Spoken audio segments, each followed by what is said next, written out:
En este caso, bueno, ha concluido la etapa de investigación por mal desempeño de los magistrados. Esto es lo que se ha manifestado en varios medios de comunicación. Le quería preguntar, en este caso, tal vez para, bueno, para la teleaudiencia que todavía no sepa cuál es el inicio o cuál es el puntapié, ¿no? De lo que ha sido todo este proceso de este juicio,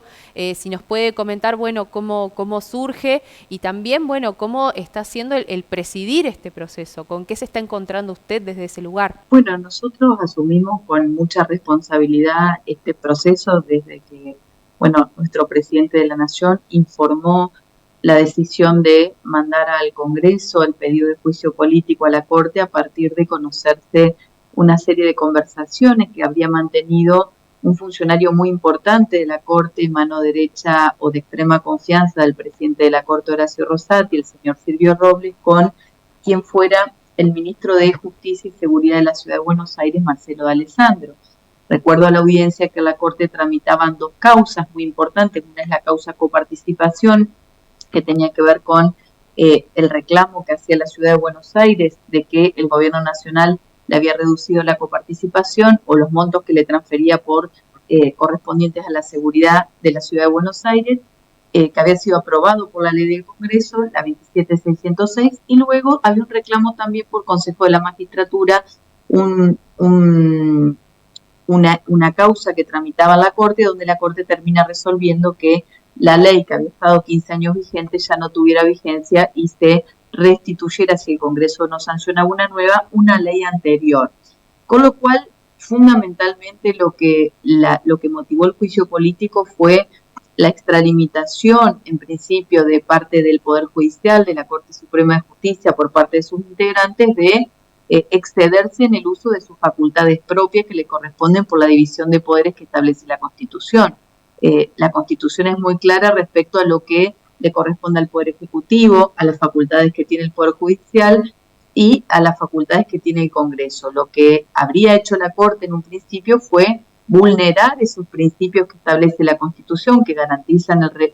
la República, que es la división de poderes, extralimitándose y legislando cuando es una materia que le corresponde al Congreso o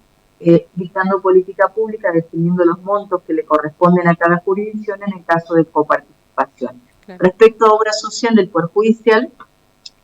había una denuncia, un pedido de juicio político respecto a irregularidades en la obra social del Poder Judicial de la Nación, donde el supervisor era el ministro Maqueda. Así que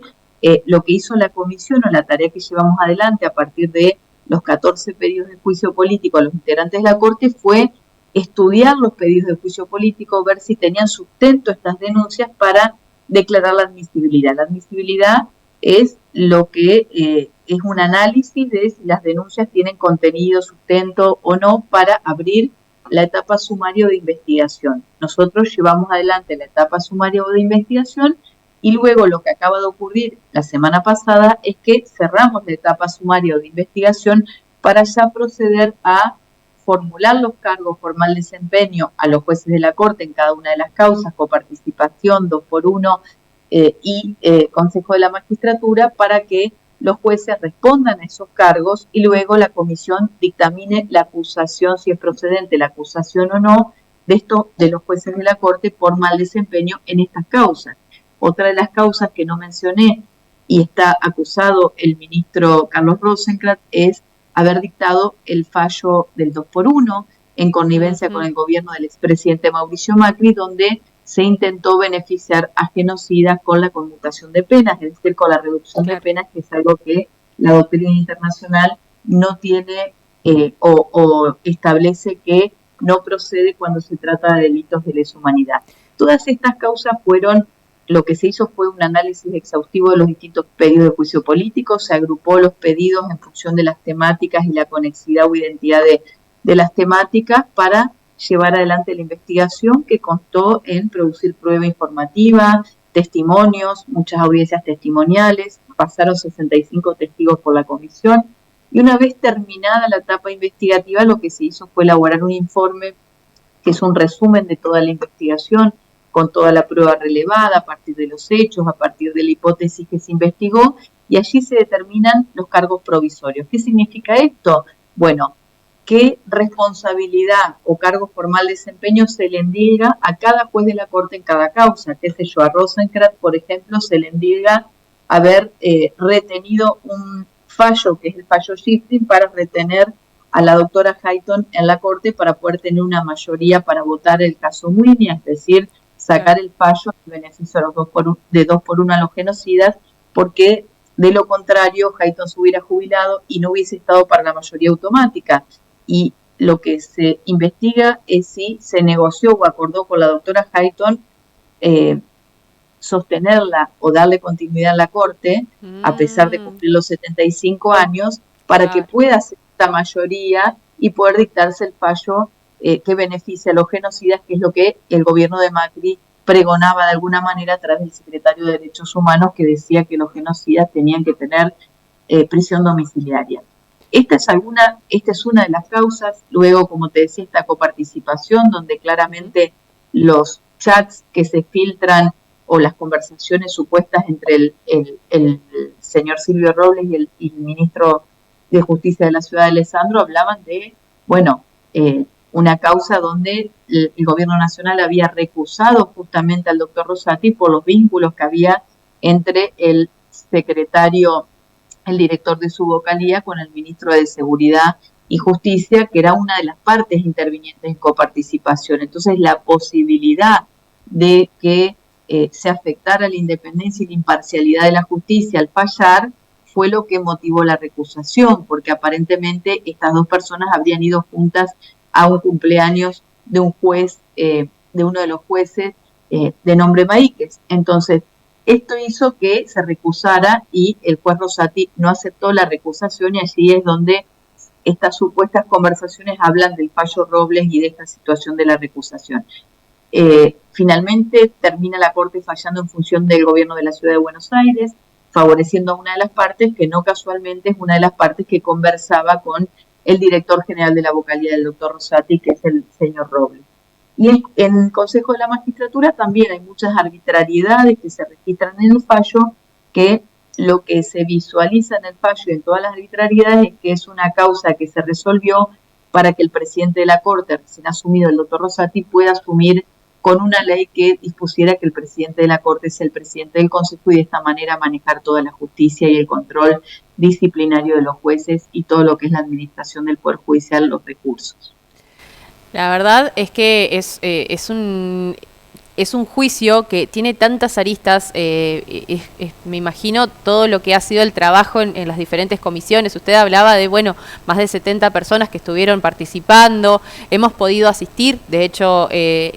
todo lo que tienen que ver, ¿no?, con las reuniones de comisión se pueden seguir abiertamente, vía YouTube se puede escuchar, se puede, estar al tanto, ¿no?, de efectivamente esta situación. Le quería preguntar, bueno, a partir de ahora, a partir de este presente, ¿cuáles son los pasos a seguir? ¿Cómo ve usted el proceso? ¿Se encontró con tal vez cosas que esperaba, con cosas que no? ¿Cómo también, cómo ha sido para usted la experiencia de presidir este juicio? Bueno, ha sido mucho trabajo, por supuesto, pero ha sido un desafío que acepté con mucha responsabilidad. Lo comentaba el otro día en la reunión de comisión donde se votaron los cargos contra los jueces de la Corte, que nosotros no podemos especular si va a estar la mayoría o no para poder aprobar un dictamen acusatorio en el recinto. Uno no puede no iniciar el procedimiento que corresponde y establece la Constitución en el caso que haya mal desempeño de los jueces, porque la Constitución dice que los jueces deben administrar justicia bien y legalmente. Si no lo hicieran, incurren en el mal desempeño. Por eso los jueces están siendo cuestionados no por un pedido de juicio político, tienen 14 pedidos de juicio político que son de organizaciones de la sociedad civil, de particulares, de senadores, de diputados, un pedido de juicio político impulsado por el presidente de la Nación que tiene que ver con la coparticipación y el fallo de la Corte respecto a eso, a una decisión arbitraria, a resolver esa medida cautelar. Para mí fue un desafío muy importante a nivel personal, también mucho esfuerzo, mucho trabajo de todo un equipo que ha trabajado para para llevar adelante el juicio con mucha seriedad y con mucha objetividad, porque si bien yo soy parte de un bloque político que tiene una determinada mirada de cómo funciona la justicia y demás, nosotros intentamos desde un principio que sea un proceso que garantice el debido proceso, que garantice la defensa en juicio, que garantice todas las garantías que tienen que tener los jueces de la Corte y cualquier ser humano en nuestro país, en un Estado de Derecho, con lo cual fue muy importante cargar toda la prueba, producir toda la prueba y no discriminar arbitrariamente qué prueba se produce y qué prueba no, para evitar cualquier tipo de suspicacia. Para nosotros lo que perseguimos con el juicio fue encontrar la verdad material. Esto es lo que dice el reglamento de la comisión con lo que se busca cuando uno produce la prueba u ordena la prueba. Y nosotros, a partir de una hipótesis de investigación y una sospecha que teníamos a partir del pedido de juicio político, se comenzó con la etapa de la investigación a producir pruebas, a pedir testimonios. Cada testimonio fue arrojando en sus declaraciones algunas cuestiones que después pudimos ratificar o no con otra prueba que surgió y pedimos a partir de eso. Entonces fue un trabajo arduo que lo hicimos con mucha responsabilidad, con mucha objetividad y entendiendo que era un tema de Estado, ¿no? Que acá había un tema de violación de la Constitución o de vulneración de alguna manera de principios constitucionales que debía ser investigado para determinar las responsabilidades, ¿no? Porque estamos hablando de instituciones que deben funcionar bien y si funcionan mal corresponde que que comiencen a funcionar los mecanismos que establece la Constitución para ello. Para eso está el juicio político, para el caso de apartar a aquellos funcionarios que no cumplen debidamente con sus responsabilidades, en el caso de los jueces de la Corte, también puede ser en el caso de funcionarios del Poder Ejecutivo, si fuera el caso y hubiera algún tipo de incumplimiento de sus responsabilidades. Así que para mí ha sido todo un desafío, una enorme responsabilidad y bueno, muy agradecida con todo el equipo que me acompaña y con todos los diputados que han colaborado para llegar a este momento. A partir de mañana serán notificados los jueces de la Corte, tienen 10 días hábiles para contestar por escrito y hacer un descargo de lo que nosotros estamos acusándolos y de alguna manera a partir de ese descargo se formulará el dictamen de acusación o no, que será votado antes del 20 de noviembre en la comisión y eso luego estará en condiciones de ir al recinto.